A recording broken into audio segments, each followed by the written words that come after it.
this is the before, after. Unboxing time! Ang bigat! Ito nakita ko dito sa TikTok shop and kumuha agad ako nito. And ang bigat niya guys, tingnan natin kung magiging effective siya as storage sa iba nating gamit. So let's go. Ay! Ayan siya. Ang bigat niya. Tapos 4 layers. Yan ang itsura niya. Okay. So ganito siya. Woo! Ganito yung itsura niya oh. Ayun, merong instruction sa ilalim. Ito po siya. Ito yung instruction. Madali lang naman siguro siya sundan. And plastic to guys ha. Ito guys, isang ano na siya, isang parang rectangle na box. And ito po siya. Ang ganda nung ano niya. Ito, nung window. Again, ito yung close-up natin. Para talaga siyang isang malaking storage box. And madali siyang buuin. Ayan, parang i-connect mo lang.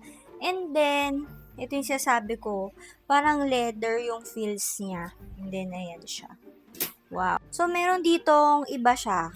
Ayan. Pag ano siya, pahaba. So, i-figure out ko pa kung paano. And then, itong last one, ito na yun. Ayan. Wow. Ang cute. May hanger. Ang cute. Ang liit. Tapos, ito yung gulong niya. And then, ito yung mga tools pa na iba. It's coming through, guys. Excited na ako. Nabuin siya. OMG, guys. Unti na lang.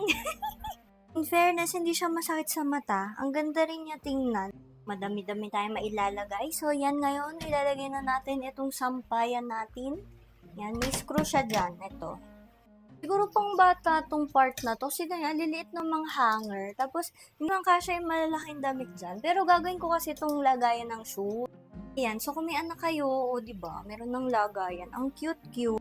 Guys, I'm so proud of myself. Sobrang dali niya i-assemble. And meron pala siyang magnetism ditong nagaganap. Wow, ganda! Ayan, nagkasya na yung mga shoes natin. Sayang no, sana may isa pang level dito. Pero ano eh, pangdamit talaga siya. Inostomize ko na iba para magkasya yung isa pa.